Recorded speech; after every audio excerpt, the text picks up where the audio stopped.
Hello, मैं बोल रहा हूँ, काम हुआ क्या? मैंने तुमसे कहा था ना कि कल 10 बजे तक तुम्हारा काम हो जाएगा। और मेरी पेमेंट कहाँ है? पेमेंट मिल जाएगा तुम्हें। कितनी बार कहा मैंने तुमसे कि मुझे आधे पैसे एडवांस चाहिए और बाकी का काम खत्म होने के बाद। काम करो, पैसा तुम्हें मिल जाएगा। फोन रखो तुम।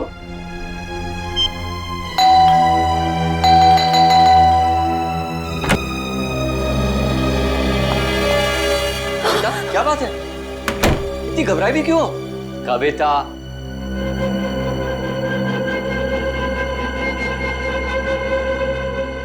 कविता, मैंने उसे वहां देखा था, नीचे नीचे खड़ा था वो। नीचे? कौन? सूरज। सूरज, तुमने अपनी दवाइयां ली? अमन, मैं बीमार नहीं हूँ। मैंने उसे नीचे देखा था। उसकी आंखें उसी मासूमियत से मुझे देख रही थी जैसे पहले देखा करती।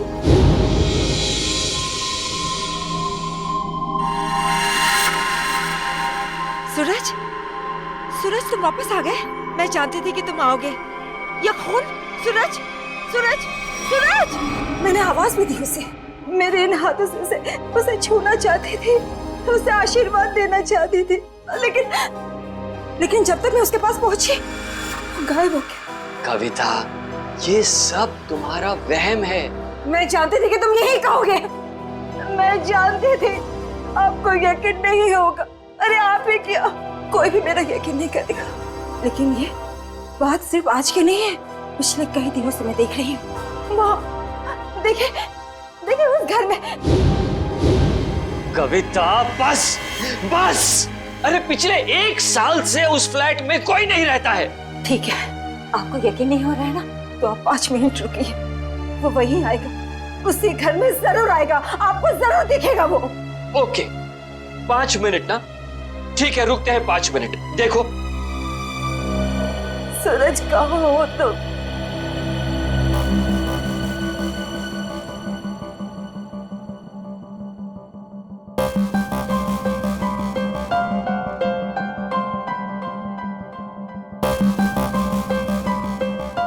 लो, हो गए तुम्हारे 5 मिनट। आया सूरज?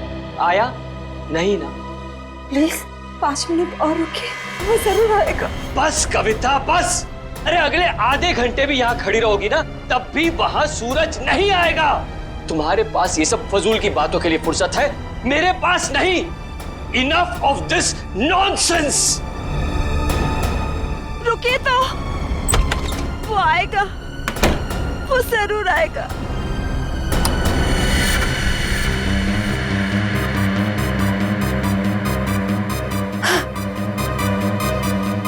अमन, अमन जल्दी आइए। सूरज, वो देखिए सूरज।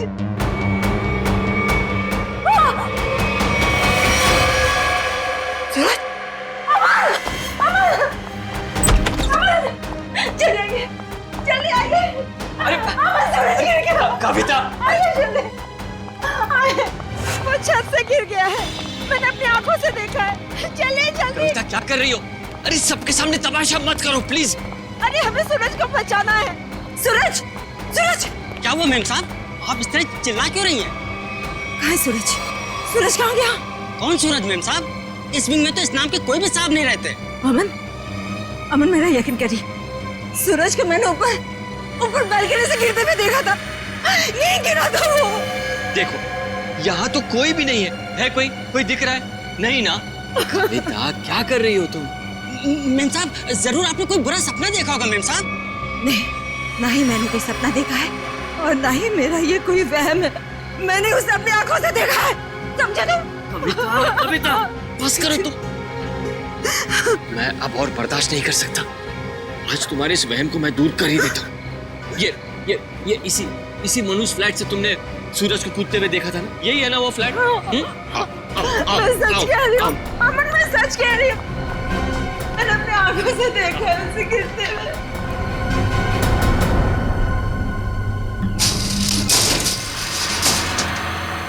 ये लो, अपनी आंखों से देख लो, यहाँ ताला लगा हुआ है। कविता, मैंने तुमसे कहा ना कि ये फ्लैट 1 साल से बंद पड़ा हुआ है। मैम साहब, साहब बिल्कुल ठीक कह रहे हैं, ये घर पिछले 1 साल से बंद ही पड़ा हुआ है। नहीं, ये तुम सबकी चाल है। मेरे साथ ऐसा घिनौना मजाक करके तुम लोग मुझे गलत साबित करना चाहते हो। कविता, मैं तुम्हारा पति हूँ, इतना प्यार करता हूँ मैं तुमसे। क्या मैं तुम्हारे साथ ऐसा करूंगा? हाँ, इसका पता तो अब सीआईडी लगाएगी। तुम भी ना कविता, हद करती हो बस। हमारी किसी की बात तुम्हारे समझ में नहीं आती। अब सीआईडी को बुलाने की क्या जरूरत थी? कविता जी आप हैं? जी मैं हूँ। आप ही ने हमें फोन करके बुलाया? हाँ, मैंने किया था आप लोगों को फोन। तो बताइए क्या हुआ यहाँ पर?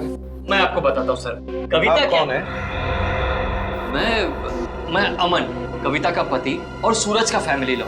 सूरज, वही जिसने छलांग लगाकर खुदकुशी की? हाँ वही। कविता जी मैं कह रहा हूँ आपसे, ये फ्लैट पिछले 1 साल से खुला नहीं है। हम आप सीआईडी का वक्त बर्बाद करेंगे। वैसे आप कौन है? मैं इस सोसाइटी का सेक्रेटरी। सोसाइटी के सेक्रेटरी है?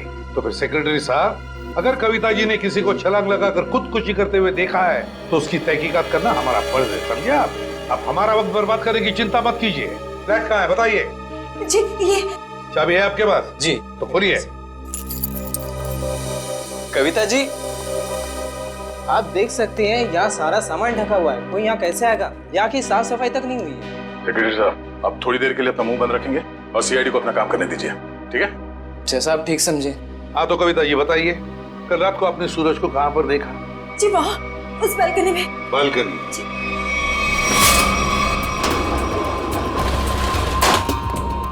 आइए बताइए, सूरज को कहाँ देखा था आपने? यहाँ खड़ा था। यहाँ पर? आज सर ये सब कल की बात नहीं, पिछले कई दिनों से मैं उसे यहीं देख रही हूँ। पर कविता जी ये हो कैसे सकता है? ये फ्लैट को बाहर से ताला लगा हुआ था और ये फ्लैट 6ठे माले पर है। भले ये फ्लैट 6ठे माले पर हो या 7वें माले पर, लेकिन यहाँ पर कोई तो आया था जरूर। कल रात को यहाँ पर कोई था, समझे? पर ये आप इतनी यकीन के साथ कैसे कह सकते हैं? ये मैं नहीं कह रहा हूँ, इस रेलिंग पर जो धूल जमी हुई है ना, ये हमें बता रही है। पर ये हो कैसे सकता है? कोई तो आया था यहाँ पे बालकनी में। ये बालकनी की रेलिंग पे ये मिट्टी देख रहे हो? यहाँ पे मिट्टी साफ है। ऐसा लगता है कोई यहाँ पे था जिसने इस रेलिंग के साथ छेड़छाड़ की। अब आप लोगों को मेरी बात पर यकीन हुआ ना सर? देखा अमन, मैं सच कह रही थी। एक मिनट। अगर किसी ने यहाँ से खुदकुशी की होती तो उसकी लाश कहाँ है? और इतने ऊपर से कूदने के बाद जमीन पर गिरते ही उसका सर फटा होगा, खून निकला होगा। जमीन पर ना उसकी लाश मिली, ना जमीन से खून के निशान। और तो और वॉचमैन तो कुछ देखता। अब हम देख लेंगे और पता भी लगा लेंगे। देख नीचे चलते हैं।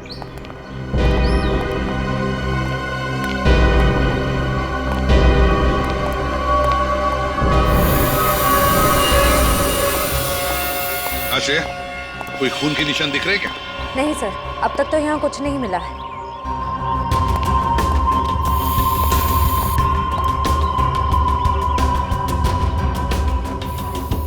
वॉचमैन, कल रात ड्यूटी पर थे ना तुम? साहब नहीं था।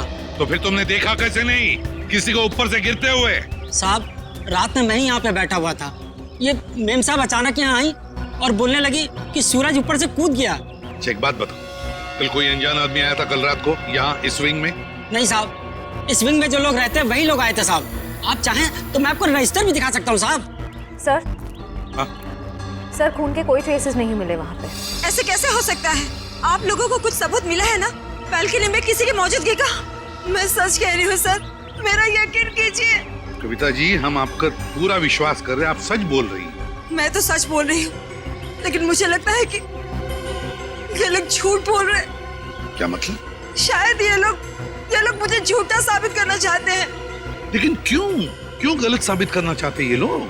ऐसा ही है सर, मेरे आने से पहले इन लोगों ने लाश को ठिकाने लगा दिया होगा, खून भी साफ कर दिया होगा। मेरा यकीन कीजिए, मैं सच बोल रही हूँ। कविता, तुम सबके सामने पतंग खड़ा कर रही हो। एक मिनट सर, आप नहीं सर, मैं सच बोल रही हूँ। सर आप मेरी पत्नी की बातों को ज्यादा गंभीरता से मत लीजिए। दरअसल उसका दिमागी इलाज चल रहा है। दिमागी इलाज चल रहा है? क्यों, किस लिए? उसे हेलुसिनेशंस होते हैं सर। उसे ऐसे लगता है जैसे सब लोग उसके खिलाफ हैं। और जिस सूरज की वो बात कर रही है ना, उसकी तो 1 साल पहले मौत हो चुकी है। सूरज की मौत 1 साल पहले हुई थी? जी। अच्छा, और फिर भी इस बात का तो नजरअंदाज नहीं कर सकते ना कि आपकी पत्नी कविता ने किसी को ऊपर से छलांग लगाकर खुदकुशी करते हुए देखा है। बस एक बात बताइए, सूरज की मौत हुई कैसे थी? सर, सूरज ने फ्लैट से कूदकर आत्महत्या कर ली थी। वैसे आप कौन है? मैं सूरज का चचेरा भाई प्रतीक और ये मेरी पत्नी नताशा। एक बात बताइए, सूरज ने आत्महत्या क्यों की? सर, सूरज को अपने पिता से बहुत लगाव था और उनकी मौत के बाद उसके पास जिंदा रहने का कोई मकसद ही नहीं बचा था।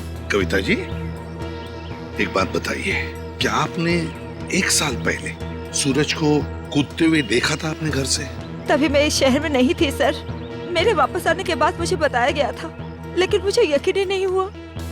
माँ बाप की मौत हर बच्चों के लिए बहुत बड़ा सदमा होती है, लेकिन इसका मतलब ये नहीं है कि आप अपनी जिंदगी का अंत ही कर दो। सर, मैं पूरे यकीन के साथ कह सकती हूँ कि सूरज जिंदा था। पिछले कई दिनों से मैं उसे देख रही थी। कविता, सर आप यकीन कीजिए सर। बस करो, तुम्हारी तबीयत ठीक नहीं है। हाँ? चलो घर चलो, तुम्हारे आराम का वक्त हो गया। अमर, मैं सच क्या है? एक्सक्यूज मी सर, सर, चलो चलो चलो चलो मेरे साथ, चलो। अमर, मैं सच बोल रही। सर, कविता आंटी को सूरज की मौत का बहुत गहरा सदमा लगा है, इसलिए उसके कूदने का दृश्य उनकी आंखों के सामने बार बार आता रहता है। सर, कविता आंटी की अपनी कोई संतान थी नहीं और वो सूरज को अपने बेटे समान मानती थी। सूरज को हॉस्पिटल कौन ले गया था? मैं, नताशा और अमन अंकल, हम तीनों मिलकर लेकर गए। सर, मैं भी था। आप? शेखर, सूरज के पिता का बचपन का दोस्त। कौन से हॉस्पिटल ले गए थे सूरज को? Sir, city hospital. City hospital. Suraj की मौत 1 साल पहले हुई है, तो पता लगाना पड़ेगा कि लोकल पुलिस स्टेशन का कौन सा ऑफिसर उस केस को देखता था और फिर उसे लेकर सिटी हॉस्पिटल जाना पड़ेगा। 16 दिसंबर 2012 की रात थी जब सूरज को इस हॉस्पिटल में लाया गया था। काफी नाजुक हालत थी उसकी, कंधा टूट गया था उसका, सर पे भी गहरी चोट आई थी। लग नहीं रहा था कि वो बचेगा। लग नहीं रहा? बिल्डिंग से कूद के उसकी मौत हो गई थी ना? मौत? नहीं सर, इस हॉस्पिटल के डॉक्टर इतने काबिल थे, उन्होंने उसको बचा लिया था। क्या सूरज जिंदा है? नहीं सर, वो मर चुका है। अरे अभी अभी तो तुम कह रहे थे कि डॉक्टरों ने उसे बचा लिया था। सर, वो बच गया था और उसके जीने की पूरी तमन्ना खत्म हो चुकी थी। हॉस्पिटल से ऑपरेशन के 3 दिन बाद ही वो हॉस्पिटल से भाग गया और फिर ओडाला के ब्रिज से जाकर उसने आत्महत्या कर ली। ओडाला ब्रिज? मतलब सूरज की मौत बिल्डिंग से कूदने से नहीं, ओडाला ब्रिज से कूदने से हुई है। मगर सर, सूरज के घर वालों ने हमसे झूठ क्यों कहा? उसका तो पता हम लोग लगा ही लेंगे। पहले जरा उस डॉक्टर से मिलते हैं जिसने सूरज की जान बचाई थी। सूरज का ऑपरेशन डॉक्टर रेणुका ने ही किया था। डॉक्टर रेणुका? जरा बुलाइए उन्हें। पर अब डॉक्टर रेणुका इस हॉस्पिटल में काम नहीं करती हैं। काम नहीं करती? क्या मतलब? सर, जिस दिन सूरज हॉस्पिटल से भाग गया था उस दिन डॉक्टर रेणुका भी हॉस्पिटल में आखिरी बार ही दिखी थी। सर, हो सकता है डॉक्टर रेणुका ने ही मदद की हो सूरज की हॉस्पिटल से भागने में, क्योंकि इतनी गहरी चोट लगने के बाद कोई आदमी अकेले तो भाग नहीं सकता। ठीक है। जब सूरज का ऑपरेशन हो रहा था तो आप भी थी ना ऑपरेशन थिएटर में? हाँ सर, सूरज का बच पाना तो लगभग असंभव था, मगर डॉक्टर रेणुका ने तो कमाल कर दिखाया। उन्होंने सूरज की जान बचा ली। हॉस्पिटल में सब लोगों ने उनकी तारीफ भी की थी। जब सूरज इतना घायल था तो वो हॉस्पिटल से भागा कैसे? आपके हॉस्पिटल की सिक्योरिटी ठीक नहीं लगता है? पता नहीं सर कैसे भाग गया। डॉक्टर रेणुका ने तो उन्हें नींद का इंजेक्शन भी दिया था। लगभग 3 घंटे तक तो उन्हें होश ही नहीं आना चाहिए था। ठीक है, आप जरा हमें रेणुका जी के सारे डिटेल्स दीजिए, सारे रिकॉर्ड्स। ओके सर, मैं अभी लेकर आती हूँ। रेडी?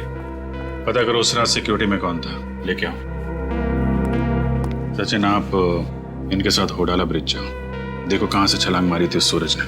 सर आइए।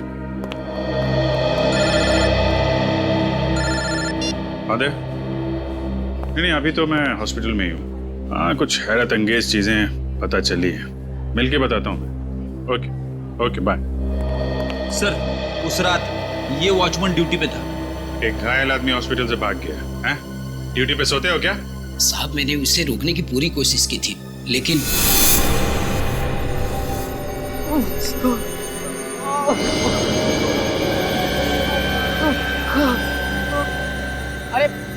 अरे साहब, आप कहाँ जा रहे हैं?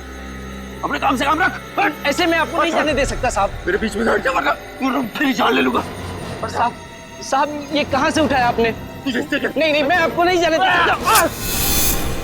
ये देखिए साहब, उस चोट का निशान आज तक है। सूरज ने होडाला ब्रिज से कूद के आत्महत्या की और ये बात उसके घर वालों ने हमसे छुपाई है।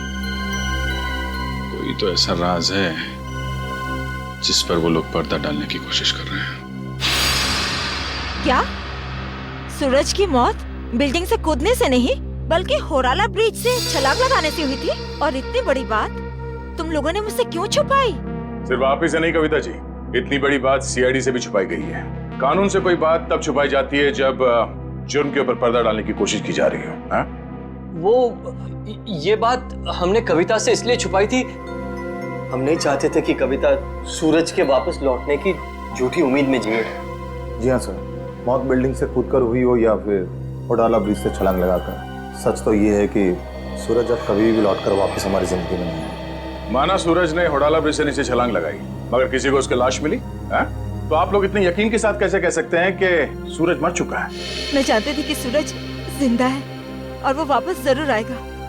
हे भगवान, तेरा लाख लाख शुक्र है, वो वापस आएगा। इसीलिए हमने ये बात कविता से छुपाई, क्योंकि हम नहीं चाहते थे कि ये सूरज की वापसी की झूठी आस में बंधी रहे।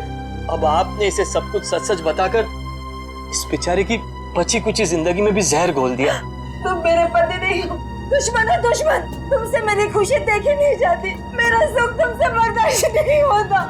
बोलो, ये छुपाया था मुझसे कि हम नहीं छोड़ेंगे। कविता जी संभालिए। छोड़िए। अब तो खुश है ना आप लोग हमारे घर में झगड़ा लगाते हो? आपके घर के झगड़े से ज्यादा जरूरी फिलहाल हमें यह जानना है सूरज जिंदा है या नहीं, और अगर वो जिंदा नहीं है तो फिर कौन है वो आदमी जो नकली सूरज बनकर ये खेल खेल रहा है? अच्छा, ये है डॉक्टर रेणुका, इसने बचाया सूरज को। हाँ सर, इनके घर पे पूछताछ करने पे इनके नौकर ने बताया कि हॉस्पिटल की नौकरी छोड़ने के 1 हफ्ते बाद ये सिंगापुर चली गई थी। हॉस्पिटल से नौकरी छोड़ने के बाद ये सिंगापुर चली गई, तो फिर कभी न कभी तो वापस आती होगी। नहीं सर, वापस आना तो दूर की बात है, इन्होंने एक फोन तक नहीं किया। अरे, एक फोन तक नहीं किया?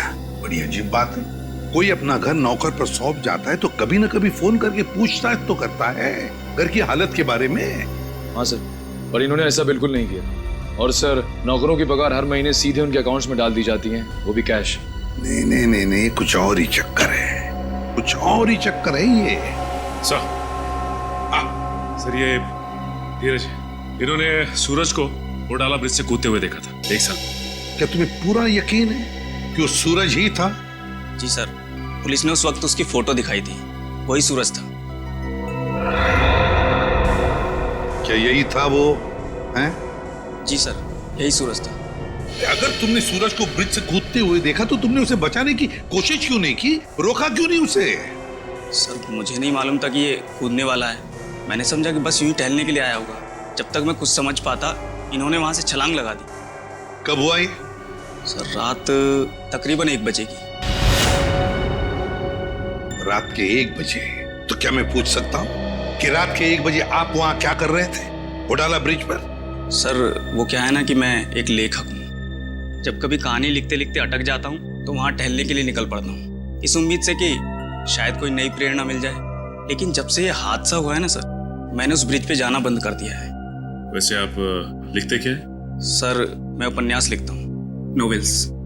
ठीक है धीरज, थैंक यू वेरी मच। तुम जा सकते हो। अगर जरूरत पड़े तो हम तुम्हें फिर से बुला लेंगे। सर, ये होडाला ब्रिज के नीचे के पानी का बहाव बहुत तेज है सर।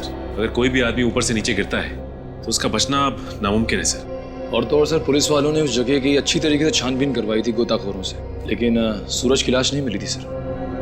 हो सकता है कि तेज बहाव की वजह से वो सूरज को ढूंढ नहीं पाए होंगे, या फिर किसी न किसी वजह से सूरज डूबने से बच गया।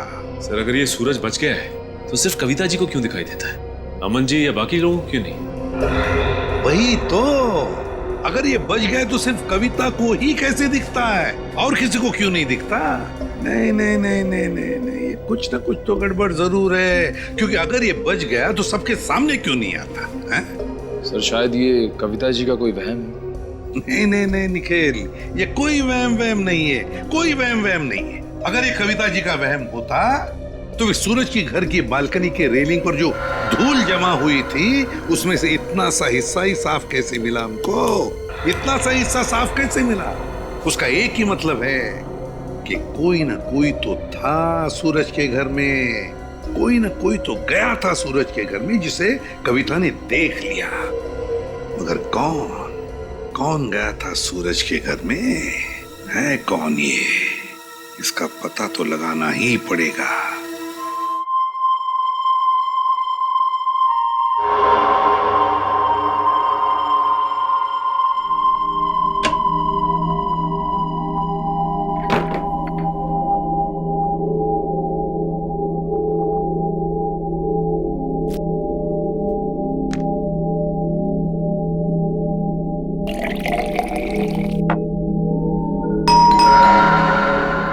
इस वक्त कौन हो सकता है?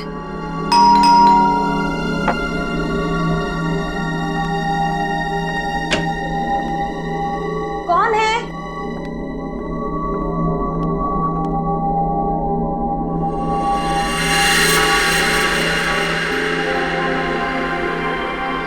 सूरज, सूरज, आज सबके मुंह पे ताला लग जाए। हाँ, सूरज, अब कहाँ चले गए? सूरज कहाँ? सूरज बंद करो ये मजाक, कहाँ हो तुम? सूरज आ जाओ अभी। सूरज, मेरी आंखें तरस गई है तुम्हें देखने के लिए। सूरज, सूरज कहाँ हो सूरज तुम? सूरज, सूरज। कविता आंटी, सूरज तुम ऊपर जा रहे हो ना? आप ठीक हो ना? मुझे तुम्हारे कदमों की आवाज आ रही है। सूरज रुक जाओ। आप ऊपर क्यों जा रही हो? सूरज रुक जाओ, रुक जाओ सूरज। कविता आंटी, इस वक्त आप छत पर क्यों जा रही है? सूरज, सुना ही नहीं होगा। सूरज, सूरज, मैं जानती हूँ कि तुम छत पर आके छिपे हो। देखो, अब अच्छे बच्चे की तरह वापस आ जाओ। अब मेरे सब्र का और इम्तिहान मत लो सूरज। कहाँ हो तुम? अब अगर तुम 5 गिनने तक बाहर नहीं आए ना, मैं तुमसे कभी बात नहीं करूंगी। 1, 2, 3, 4।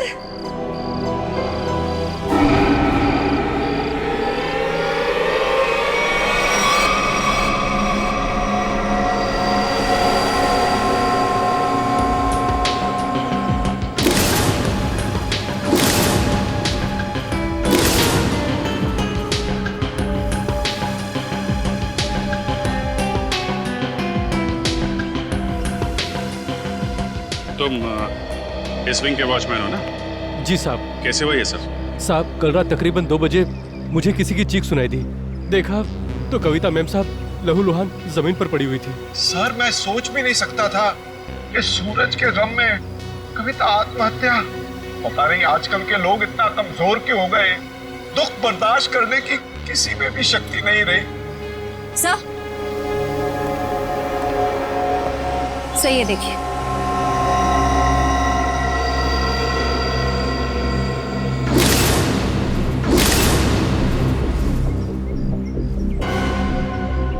ये बात है। शेखर जी, कविता ने आत्महत्या नहीं की है। क्या बोल रहे हैं आप? इनके हाथों में बहुत सारी खरोंचे हैं, चूड़ियां टूटी हुई हैं। ऐसा लगता है कि उसकी किसी से हाथापाई हुई है। शायद खूनी ने छत पे से धक्का दिया इनको। वैसे ये बताइए कि आप में से किसी ने भी कविता जी को छत पे जाते देखा क्या? हाँ सर, मैंने देखा था। वो ऊपर जा रही थी सीढ़ियों से। मैंने उन्हें आवाज भी दी थी, पर उन्होंने सुना नहीं।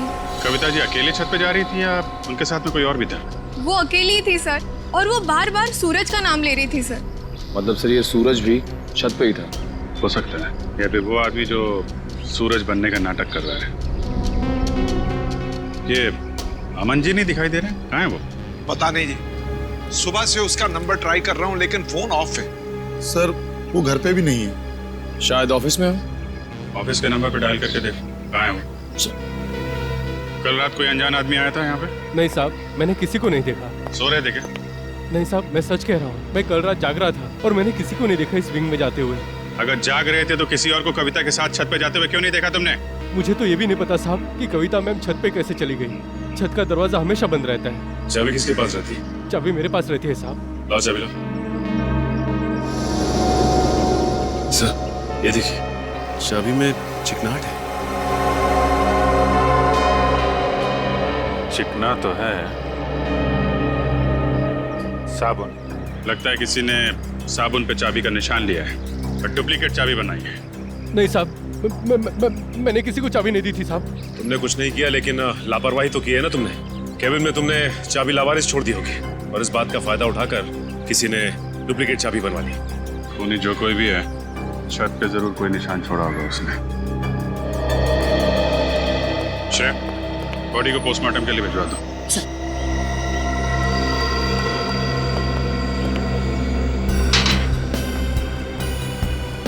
यहां से गिरी है।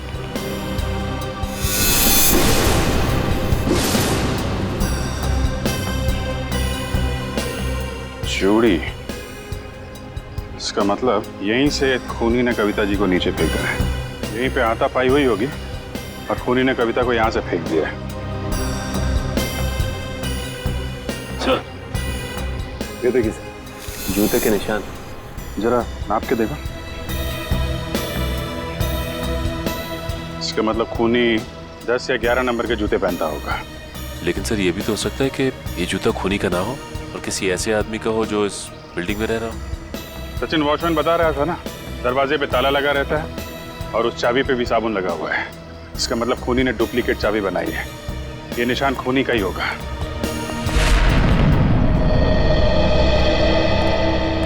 क्या पता चला ऑफिसर? सर उनके ऑफिस ने बताया कि अमन जी कल दिल्ली जाने वाले थे कॉन्फ्रेंस के लिए, लेकिन वो दिल्ली पहुंचे ही नहीं। दिल्ली पहुंचे ही नहीं? हाँ सर, उनकी फ्लाइट की टिकट ही बुक थी, लेकिन वो मुंबई एयरपोर्ट तक ही नहीं पहुंचे। सर कहीं ऐसा तो नहीं कि अमन जी ने ही कविता जी को? कैसी बात कर रही हैं आप? अमन कविता से बहुत प्यार करता था और वो कविता के लिए अपनी जान तक दे सकता था। ऐसी बात है तो फिर अमन गायब क्यों हो गया? बीवी की मौत हो गई और पति लापता? सर मुझे शुरू से ही अमन के हाव भाव कुछ ठीक नहीं लग रहे थे। क्या मतलब? सर अमन जी शुरू से ही हमारे परिवार के वकील रह चुके हैं। सूरज के माता पिता की मौत के बाद उन्होंने कभी किसी को बताया ही नहीं कि जायदाद का बंटवारा कैसे होगा। सर मुझे लगता है अमन के दिल में खोट है, वो खुद ही सारी जायदाद हड़पना चाहता है। और हो सकता है कविता आंटी को सूरज बन के डराने के खेल में उन्हीं का हाथ हो। खैर अमन इसमें शामिल है कि नहीं ये तो हम लोग पता लगा ही लेंगे, लेकिन ये बात तय है कि ये सारा खेल जायदाद की वजह से ही रचा जा रहा है। सूरज अगर बिल्डिंग में आया था तो आसपास जरूर किसी ने देखा होगा। हाँ सर, सामने पान की दुकान है सर। अरे भाई सुनो। आइए साहब, 4 पान लगा देता हूँ। मैडम के लिए मीठा पान, चेरी वाला। अरे नहीं, पान बाद में खाएंगे, थोड़ी बात कर लेते हैं पहले। हाँ जी कहिए। अच्छा ये बताइए कि आपकी दुकान कितने बजे तक खुली रहती है? सुबह 9 से रात के 11 बजे तक। क्या आपने इस आदमी को कल इस इलाके में देखा था? अरे आप लोग तो ऐसे बातें कर रहे हैं जैसे आप लोग सीआईडी वाले हैं। ठीक पहचाना आपने? अरे आप तो सचमुच में सीआईडी वाले हैं। देखा था इसको? जी साहब, कल रात को इस आदमी को देखा था। ठीक से याद है तुम्हें? कोई धोखा तो नहीं हो रहा? जी साहब, मेरी नजर 6x6 की है, कभी धोखा नहीं खाती। मतलब सर सूरज जिंदा है? इसका मतलब वो जो जूतों के निशान हमें बिल्डिंग की छत पे मिले थे वो सूरज के थे और उससे नहीं कविता को मारा है। मतलब सर ये जुर्म अमन और सूरज दोनों मिलके कर रहे हैं। ये भी तो हो सकता है कि कविता जी का खून सूरज ने किया और अमन को जबरदस्ती ले गया अपने साथ। लेकिन सर कविता जी तो सूरज के लिए उनकी माँ की तरह थी, फिर उन्होंने कविता जी को छत से क्यों गिराया होगा? साहब क्या इस आदमी ने किसी को छत से धक्का दे दिया? शायद किसी का खून किया है इसने। और कुछ जानते हो इस आदमी के बारे में? जी साहब, इसने अपनी कार गलत जगह पार्क की थी। टोइंग वाला आया और कार उठा के लेके चला गया। कहाँ पे पार्क की थी गाड़ी? वहाँ साहब, वहाँ खड़ी थी। XYZ 040925। पता लगा किसके नाम पे रजिस्टर्ड है ये कार? अच्छा वो सर इस सूरज का ठिकाना मिल गया, वरना ये आदमी तो अपनी टो हुई गाड़ी लेने भी नहीं आया। और आता भी कैसे? चोरी की गाड़ी जो थी एक एक कदम फूक फूक के रख रहा है ये सूरज। हाँ सर, और छुपने के लिए भी उसने एक ऐसा ठिकाना चुना जो एक NRI का। हाँ, एक NRI का, एक ऐसा आदमी जो महीनों तक अपनी घर की हालत देखने के लिए आता तक नहीं। यहाँ पे ताला लगा हुआ है। बोलो।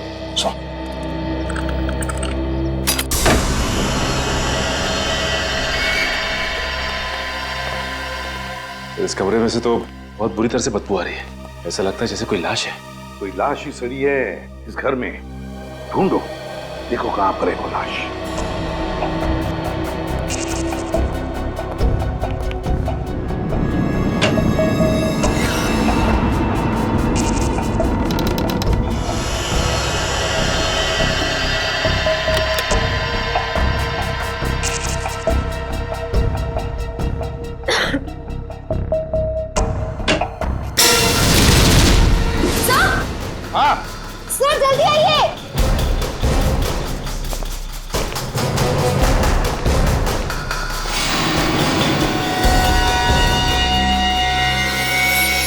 अरे ये तो रेणुका है, यही है ना वो डॉक्टर जिसने सूरज पर इलाज किया था?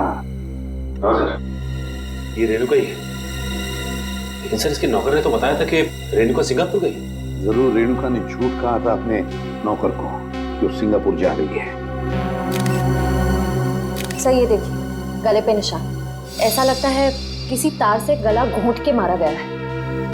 बिल्कुल पतला सा था, और जिस तरह से बदबू आ रही है, जिस तरह से ये लाश सड़ी है, लगता है 2-3 दिन तो हुए हैं इस खून को। सर ये देखिए, उसके हाथ पे भी निशान है। वो इधर भी। वहां से भी निशान। इस चीज का हो सकता है। ये निशान लगता है किसी रस्सी वस्सी से होते हैं ना निशान, खींचते वक्त वैसे लगते हैं ये निशान। ढूंढो जरा इस कमरे में, जो भी चीज है, जिस चीज से ये निशान बना है, तो यही कहीं मिलना चाहिए।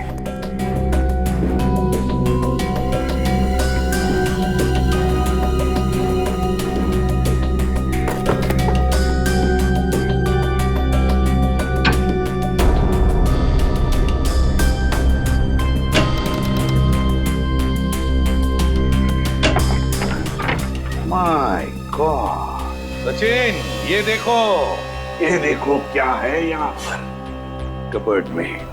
डमी।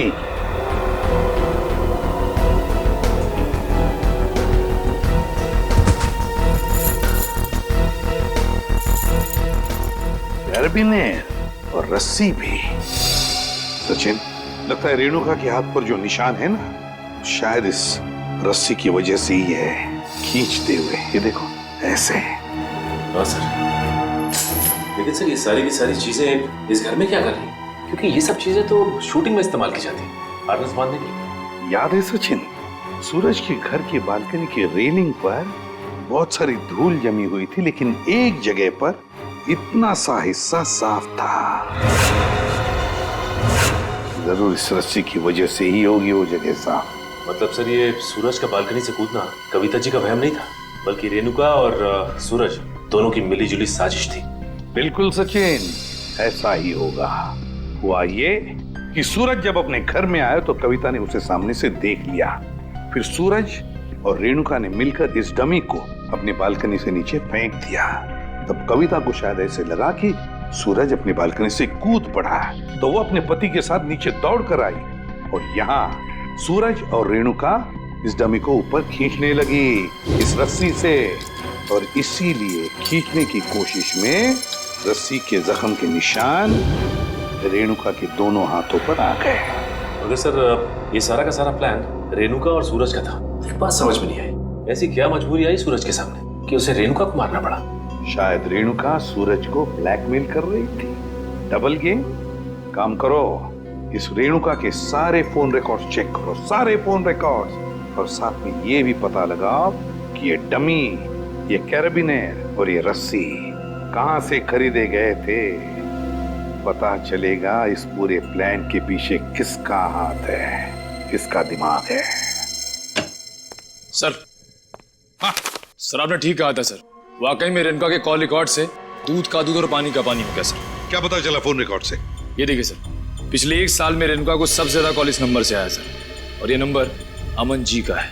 हाँ, सबसे ज्यादा फोन अमन से आए हैं। तो क्या अमन हमसे झूठ बोल रहा है?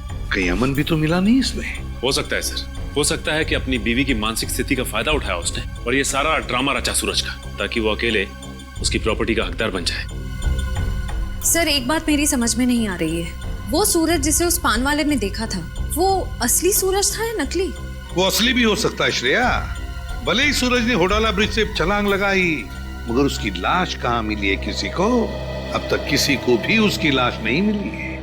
लेकिन सर सूरज को तो काफी लगाव था कविता जी से, तो वो ऐसी हरकत क्यों करेगा? कहीं ऐसा तो नहीं कि ये सूरज नकली है? आद्या, क्या? Great work Sachin. पता चल गया उस दुकान का जहां से वो डमी खरीदा गया था। अब पता चलेगा कि असली सूरज कौन था और नकली सूरज कौन। सर हीरोइन की वीक्स तो मैं आपको 20 तरह की भिजवा सकता हूँ सर। आप सुनिए तो सर, पर आपकी एक्ट्रेस इतनी सनकी है, उसे एक भी वीक पसंद नहीं आता सर। हाँ ठीक है, भिजवा तो दूंगा, पर हाँ हर वीक का 1500 रुपया लगेगा डिपॉजिट के तौर पर। मंजूर है? Okay sir. क्या भाई साहब, मेरे लायक भी कोई विग है क्या? क्यों नहीं सर, एक मिनट। हाँ सर, आपकी पर्सनैलिटी को देख के ये विग जचेगा सर। नहीं, मेरे हिसाब से इनके ऊपर ये विग सूट करेगी, और मेरे ऊपर ये वाली, और फ्रेडी तुम्हारे ऊपर ये थोड़े लंबे बाल चाहिए ना, इनके ऊपर ये वाला जचेगा। सर ये कैसा मजाक है? मजाक नहीं, हम लोग सीआईडी से हैं। सीआईडी? जी हाँ। कौन आया था इनमें से आपके पास? नहीं सर, कोई नहीं आया था सर। ध्यान से देखो, हो सकता है इनमें से कोई आदमी ये डमी लेने आया हो। हाँ सर, ये डमी तो वो आदमी किराए पर लेकर गया था सर, और वापस आ ही नहीं सर। कौन था वो आदमी? सर एक मिनट, मैं देख के बताता हूँ। मिल गया, धीरज नाम था उसका सर। सर उस आदमी का नाम भी तो धीरज था ना, जिसने सूरज को ब्रिज से कूदते हुए देखा था। अच्छा भाई साहब, ये उस आदमी के चेहरे पे कोई कटा हुआ निशान था क्या? हाँ सर, ऐसा ही कटा हुआ निशान था सर। तो ये धीरज भी शामिल है इस षड्यंत्र में, अमन और रेणुका के साथ। रेडी, पता लगाओ इस धीरज का मोबाइल इस वक्त कहाँ पे है। अरे वो पिक्चर देखी है मैंने यार, बहुत घटिया है। अरे क्या बात कर रहा है यार, वो पिक्चर इतनी घटिया कैसे हो सकती है? भाई उसका डायरेक्टर जाना माना है, और गाने जबरदस्त, एकदम जबरदस्त हैं। कानून के गाने भी बहुत जबरदस्त होते हैं। कानून के गाने? आप लोग अरे अभी गाना गाना शुरू नहीं किया, कहाँ जा रहे हो? अरे सुनो तो। अरे अब सीधे सीधे बता, बताता। सूरज के ब्रिज से गिरने की मैंने मनगढ़ंत कहानी सुनाई थी। क्यों बनाई थी?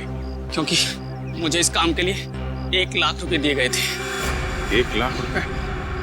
किसने दिए थे? उसका नाम है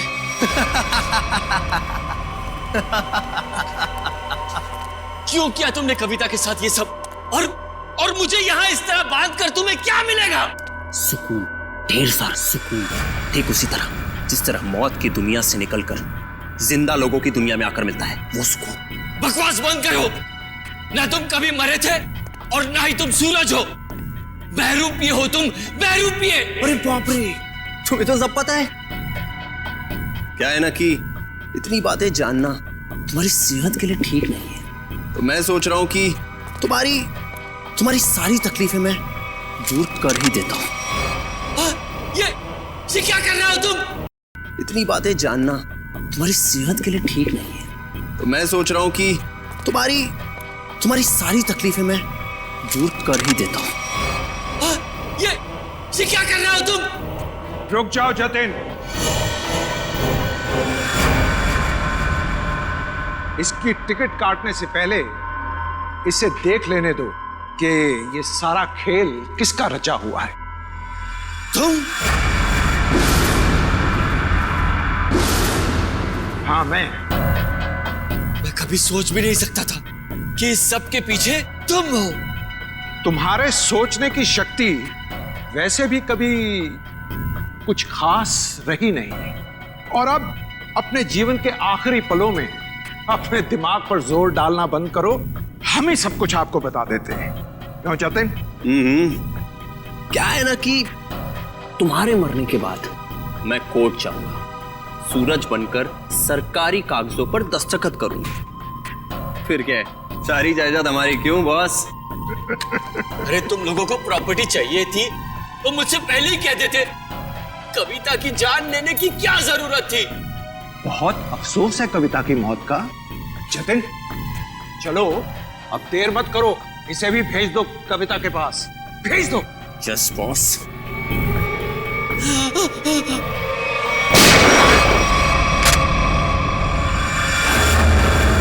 सब कुछ सुन लिया हम लोगों ने। अगर बाकी मुजरिम भी आप लोगों की तरह अपना जुर्म अपने आप कबूल कर लें तो सीआईडी का काम काफी आसान हो जाएगा। क्यों शेखर जी, आपका क्या कहना है? अरे रे रे रे रे, इतने भयानक मुजरिम को इतने आसानी से नहीं भागने देंगे हम लोग। क्यों किया ये सब? सूरज को उसके पिता से बहुत लगाव था, और उसकी मौत के बाद उसके जीवन में कोई रुचि नहीं रह गई थी। उसके दिमाग में आत्महत्या करने के ख्याल पनपने लगे। इसलिए तुमने सोचा कि सूरज को तो प्रॉपर्टी में कोई इंटरेस्ट है नहीं, तो क्यों ना बहती गंगा में हाथ धो लिया जाए, उसकी प्रॉपर्टी हथिया ली जाए। हाँ, इसलिए जब पहली बार सूरज ने बिल्डिंग से कूदकर आत्महत्या करने की कोशिश की तो तुरंत मैं उसे हॉस्पिटल लेकर गया ताकि किसी तरह से भी उसकी जान बच जाए और वो अपनी सारी दौलत मेरे नाम कर दे। और जैसे ही रेणुका को पता चला कि करोड़ों रुपए तुम्हारे हाथ लग गए तो उसने अपना हिस्सा मांगना शुरू कर दिया तुमसे। हाँ, लेकिन गड़बड़ तब हुई जब वो दोबारा हॉस्पिटल से भाग गया। मैंने और रेणुका ने बहुत ढूंढा उसे और तब हमने देखा कि सूरज, सूरज नहीं, सूरज मेरा पीछा मत करो, मेरे पीछे मत आओ, मेरा मर जाना है, ठीक है? नहीं, मुझे दोबारा बचाने की कोशिश मत करो। नहीं सूरज, ऐसा बर्ताव मत करो। किसी एक आदमी के चले जाने से जिंदगी खत्म नहीं हो जाती। वो मेरे पापा थे। पापा, तुम लोग क्या समझोगे मेरे पापा के बारे में? नहीं सूरज, नहीं नहीं नहीं, मुझे छोड़ दो। मुझे अगर तुम दोनों में से किसी ने भी कूदने से रोका तो मैं अपनी जान ले लूंगा, मैं अपनी जान ले लूंगा, मैं अपना